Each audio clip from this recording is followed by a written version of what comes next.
The bleeding wouldn't let up. It soaked right through the flimsy hospital gown, slipping down the gurney in slow, steady drops. One nurse kept checking the wall clock. They asked if someone was on the way. I nodded. At first, I believed he'd come. But after more than an hour passed, I stopped answering. I had texted him twice. Called once. The third time he finally picked up. His voice was rushed, agitated. "Claire's spiraling," he said. "She's a wreck over the interview. Completely destroyed. Why are you making this into a crisis? You're not dying. Don't be dramatic. Claire really needs me right now." Then he hung up. They discovered the internal bleeding after the second scan. A ruptured fallopian tube. Ectopic pregnancy. If they had waited longer, my body might have gone into shock. And he knew I was in the emergency room. But Claire had been crying over a job interview. I used to think I was his favorite. The calm one. The easy one. The one who never needed too much. I had learned early that Claire required more care, more attention, more of everything. I accepted that. I told myself it made me strong. He'd always say I was dependable, that I didn't fall apart like Claire. But he didn't say it with pride. He said it with relief. I was easy to ignore. The signs had always been there. When Mom left, he clung to Claire like a life raft. She brought out the savior in him. Her crises gave him purpose. Her tears kept him busy, important.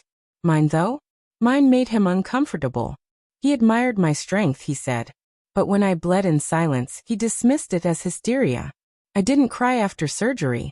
I lay in bed, tubes in my arm, listening to the steady beep of the monitor. 2 hours later, he finally arrived. Claire trailed behind, puffy-eyed and frail, as usual. He looked at me like I was being difficult. Like I had caused a disruption. "You should have told us it was serious," he said. I just looked at him. I had. But I hadn't screamed. I hadn't begged. I didn't ask why. Because something had shifted deep inside me. Something irreversible. He'd made his choice. I was done pretending he hadn't. Revenge didn't look like fireworks or courtroom scenes.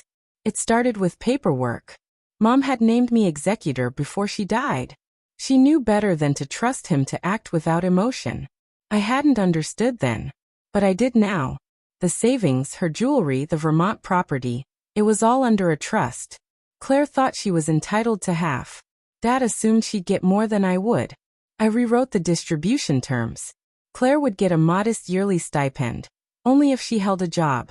Just enough to get by, not enough to waste. And Dad? Nothing. Not a cent. I insured it. Mom left me the authority. He had signed it years ago, not realizing the fine print mattered. Then came the house. Technically still under both my parents' names. When Mom passed, her half came to me. Dad couldn't afford to keep it on his own. He didn't know I could force a buyout. I waited until the mortgage edged toward default. Then offered to buy him out, at market value.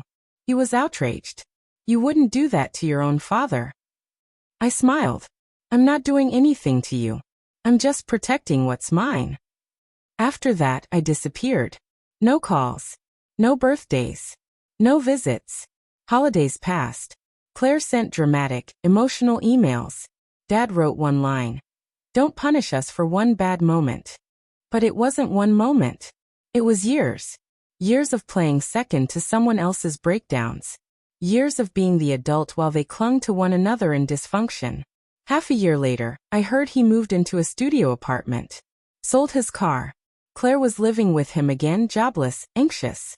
Same cycle, same collapse. They said I'd changed. But really, I'd just stopped bleeding for people who never noticed I was hurting. I saw him again last month. A funeral. A distant cousin. He walked toward me slowly, wary. As if I might lash out.